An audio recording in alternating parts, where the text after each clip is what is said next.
Nah, ketika manusia memilih kafir, itu haknya.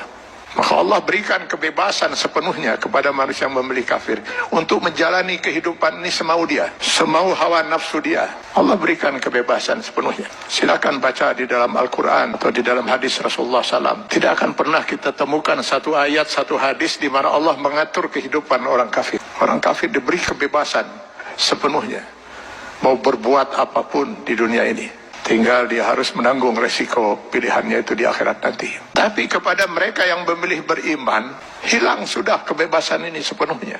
Karena seorang mukmin dia dituntut untuk Islam.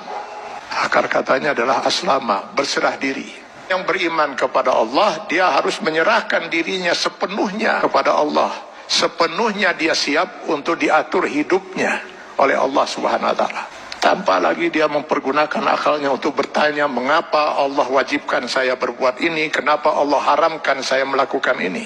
Kalaupun pertanyaan itu muncul dalam dirinya, maka keimanan dia akan menjawab, saya lakukan ini karena Allah perintahkan, dan saya tinggalkan hal ini karena Allah melarangnya. Itu jawaban seorang mukmin. Dia tidak akan berusaha mencari ilah hukum, alasan hukum, apa manfaatnya, apa hikmahnya.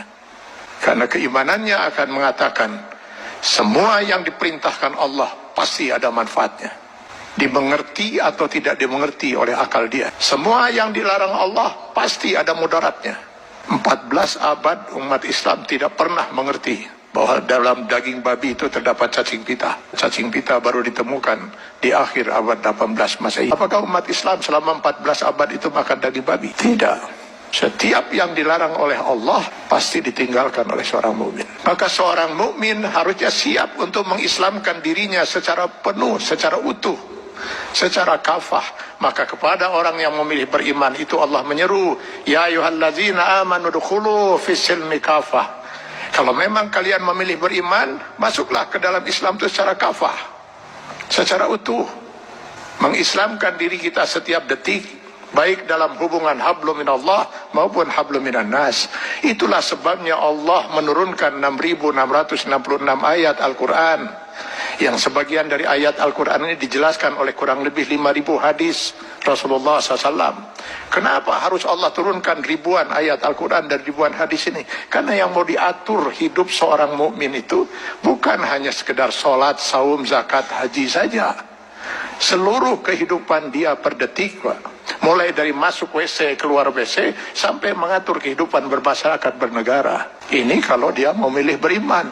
Kalau tidak mau diatur hidupnya, jangan milih beriman, milih kafir. Pada orang-orang yang berfaham sekularisme, liberalisme, yang ingin memisahkan agama dari kehidupan, saya sering mengatakan, kenapa repot-repot harus menolak sebagian aturan Allah? Pilih kafir, Anda bebas sebebas-bebasnya.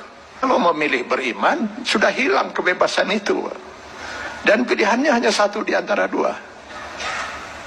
Memilih kafir atau memilih beriman. Memilih beriman konsekuensinya kita sudah harus Islam. Mengislamkan diri kita, menyerahkan sepenuhnya diri kita untuk diatur hidup kita oleh Allah Subhanahu wa Ta'ala. Karena itu setiap orang mukmin sadar betul bahwa selamat tidaknya dia termasuk orang yang ditangisi oleh tidak oleh Rasulullah SAW. Dia harus bisa mengislamkan dirinya setiap saat.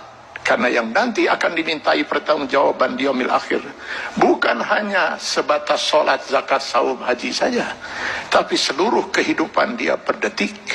Mudah-mudahan ini bisa menjadi bahan muhasabah bagi kita semua. Kita islamkan diri kita secara kafah dalam batas kemampuan yang mampu kita lakukan. Karena Allah tidak akan menuntut kita di luar kemampuan kita. Semoga kita bukan termasuk orang yang ditangisi oleh Rasulullah SAW.